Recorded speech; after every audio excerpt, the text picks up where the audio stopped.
நமது மருத்துவக் கல்லூரி விழுப்புரம் மருத்துவக் கல்லூரி மருத்துவமனை முதல்வர் அவர்களுக்கும் நம்ம இஎஸ் மருத்துவக் கல்லூரி முதல்வர் அவர்களுக்கும் ஆசிரியர் பெருமக்களுக்கும் மாணவ மாணவிகளுக்கும் என் மாலை வணக்கத்தை தெரிவித்துக் கொள்கிறேன்.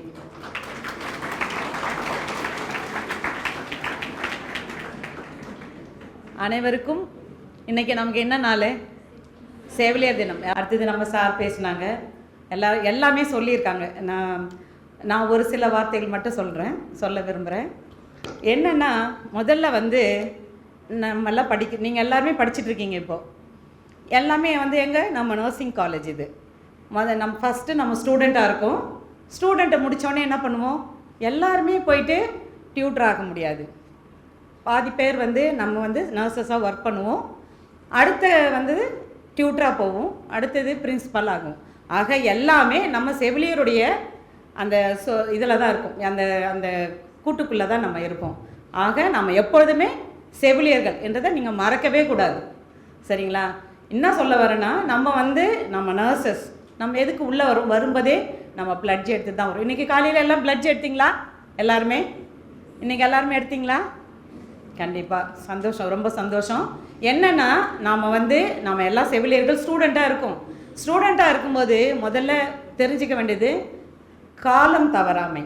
அதுதான் நான் சொல்ல வரேன்.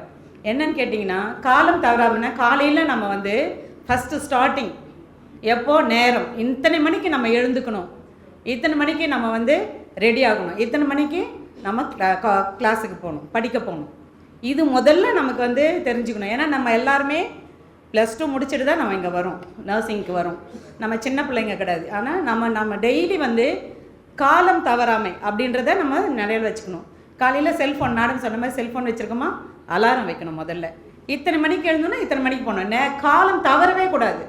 ஏன்னா நம்ம இதை இப்போ படிக்கிறீங்க, இப்போத்துலேருந்தே நீங்கள் ஸ்டார்ட் ஆகிக்கணும்.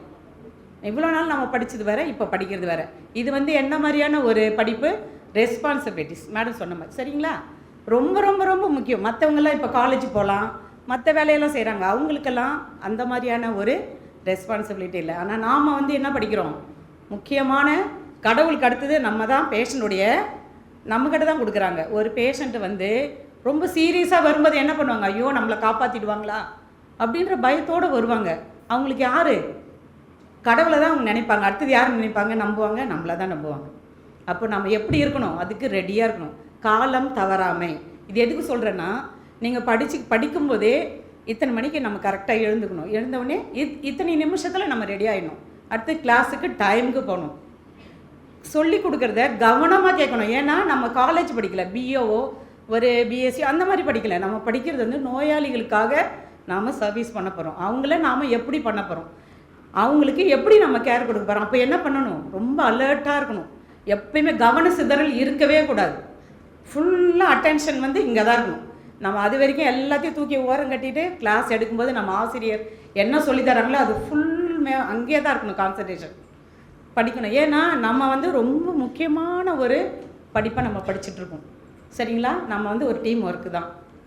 டாக்டர்ஸ் இருப்பாங்க, நர்ஸ் இருப்பாங்க, பேராமெடிக்கல்ஸ் இருப்பாங்க, எல்லாருமே இருப்பாங்க. நம்ம ஒரு டீம் ஒர்க்கு. ஆனால் அதில் நம்மளுடைய செவிலியர் பணின்றது என்னது? ரொம்ப முக்கியமான ஒரு பகுதி. ஏன்னா அவங்க எல்லாமே இப்போ நம்ம தான் 24 hours நோயாளியோடு இருக்க போகிறோம். அப்போ நம்மளுடைய கடமை எவ்வளோ பெருசு. அப்போ படிக்கும்போது நம்ம எப்படி படிக்கணும்? 100% உள்ளே இருந்துக்கணும். ஃபுல்லாக நான் சொல்கிறேன். நான் ஃபஸ்ட்டு எம்எம்சி ஸ்டூடெண்ட்டு. நான் எம்எம்சியில் நான் போய் ஜாயின் பண்ணும்போது பிடி ஸ்டூடெண்ட்டு, உங்களுக்கெல்லாம் தெரியும். பிடி ஸ்டூடெண்ட் முடிஞ்சோடனே முதல் ஹாஸ்பிட்டலுக்கு போவாங்க. போகும்போது பார்த்தீங்கன்னா, நான் அந்த வேலையை செய்கிறதுக்கு எனக்கு பிடிக்காம தான் இந்த நர்சிங்க்கே வந்தேன். ஆனால் அங்கே போன பிறகு அவங்க என்னுடைய ஆசிரியர் சொல்லி கொடுக்க எனக்கு என்ன ஆச்சுன்னா, எனக்குள்ள ஒரு பெரிய மாற்றம் வந்தது எனக்கு. அப்பா, பேஷண்ட்டுக்கு டாக்டர் எல்லாரை விட நமக்கு ஒரு முக்கிய பங்கு இதில் இருக்குது. நம்ம கண்டிப்பாக இந்த பணியை சரியாக செய்யணும் அப்படின்றது நான் அப்போ தான் முடிவு பண்ணேன். அதுக்கப்புறம் பார்த்தீங்கன்னா, நான் ஒரு ஐவி லைன் இன்றைக்கி நான் என்னுடைய சர்வீஸ் ஃபுல்லாகவே ஐஎம்சி தான். இன்றைக்கி நான் ஒரு சின்ன வெயின் எடுக்கணுன்னா கூட என்னை கூப்பிடுவாங்க. ஏன்னு கேட்டிங்கன்னா, நான் முதல்ல நான் வெக்கப்படலை. நான் ஒரு வார்ட் பாய் கிட்ட தான் நான் வெயின் போடவே கற்றுக்கிட்டேன். வெக்கப்படலை ஏன்னா நான் தெரிஞ்சுக்கணும். மற்றவங்க என்னை எதுவும் சொல்லக்கூடாது. அதுக்கு முன்னாடி நான் தெரிஞ்சுக்கணும். எப்படியும் மறைமுகமாக திருட்டுத்தனமாக சொல்லக்கூட சொல்லலாம், கற்றுக்கணும். ஆனால் நான் கற்றுக்கிட்டு தான் இன்றைக்கி போகணும். அந்த மாதிரி நம்ம முடிவெடுத்தோம்னா நம்ம நல்லா அதில் வந்து நம்ம இன்ட்ரெஸ்டிங்காக இன்வால்விங்காக நம்ம வேலை செய்யலாம்ப்பா. அதனால் காலம் நேரம் தவறாமை அது ரொம்ப முக்கியம். ஏன்னா நீங்கள் படித்து முடிச்சுட்டு நெக்ஸ்ட்டு நாங்கள் நர்ஸாக வருவீங்க, இல்லை டியூட்டராக வருவீங்க, இல்லை பிரின்ஸிபலாக வருவீங்க. அந்த டைமில் நம்ம கரெக்டான நேரத்துக்கு போகணும். ஏன்னா நம்ம நோயாளிகள் நமக்காக காத்திருக்கக்கூடாது, நாம் தான் நோயாளிகளுக்காக காத்திருக்கணும், அவங்கள வரவேற்கும் போது என்னடா அது பேஷண்ட் அவங்கள போய் நம்ம வரவேற்கணும், அதெல்லாம் இல்லை. அவங்களுக்காக தான் நம்ம இந்த படிப்பையே படிக்கிறோம். அந்த நோயாளிகளுக்கு நம்ம அர்ப்பணிப்போடு வேலை செய்யணும். அர்ப்பணிப்புன்றது எவ்வளோ பெரிய விஷயம் தெரியுங்களா? எல்லோரும் நிறைய தெரிஞ்சுக்கணும். அர்ப்பணிப்புன்றது ஒரு பேஷண்ட் வராங்கன்னா அந்த பேஷண்ட்டு நம்ம ரிசீவ் பண்ணணும். எப்படி ஒரு க்ஷணம்ன்றாங்க இல்லையா, அதுதான் இது நம்ம உள்ள 100% இதில் நம்ம டியூட்டியில் தான் கான்சன்ட்ரேஷன் இருக்கணும். எல்லாத்தையும் தூக்கி போட்டுடணும். இந்த நம்ம செய்கிற அந்த டைமில், டியூட்டி டைமில் பேஷண்ட் வராங்கன்னா அந்த க்ஷணம் தாமதிக்கக்கூடாது. பேஷண்ட்டை ரிசீவ் பண்ணணும். எப்படி வருவாங்க, இதே நம்ம வீட்டில் யாரோ ஒருத்தவங்க வராங்க, எவ்வளோ கஷ்டமாக இருக்கும். நம்ம அப்பா, ஐயோ எப்படி நம்ம அப்பா வந்துட்டார், எப்படி எவ்வளோ பேர் நீங்கள் சொல்லியிருப்பீங்க, எங்கள் அப்பா வந்தாருங்க சிஸ்டர், உடனே ரிசீவ் பண்ணலை, லேட் பண்ணிட்டாங்க, இன்னும் கொஞ்சம் சீக்கிரமாக பண்ணியிருந்தாங்கன்னா எங்கள் அப்பாவை காப்பாற்றிக்கலாம். நிறைய பேர் உங்கள் உறவினர் சொல்கிறத நீங்கள் கேட்டிருப்பீங்க. அதே போல் தான் அவங்களும். நம்ம அப்பா, நம்ம அம்மா, நம்மளுடைய சகோதர சகோதரிகள் ஒவ்வொருத்தங்களையும் நம்ம நினச்சோம்னா நம்ம இந்த டியூட்டி டைமை வேஸ்ட் பண்ண மாட்டோம், அந்த பேஷண்ட்டை லூஸ் பண்ண மாட்டோம். ஒவ்வொரு உயிரும் விலை மதிப்பு மிக்கது. அந்த உயிருக்கு நம்ம மதிப்பு தரணும். நாம் எந்த அளவுக்கு நம்ம சர்வீஸ் பண்ணுறோமோ அந்த அளவுக்கு நீங்கள் பிளஸ்ஸிங்காக இருப்பீங்க. அதை மட்டும் நீங்கள் நினைங்க.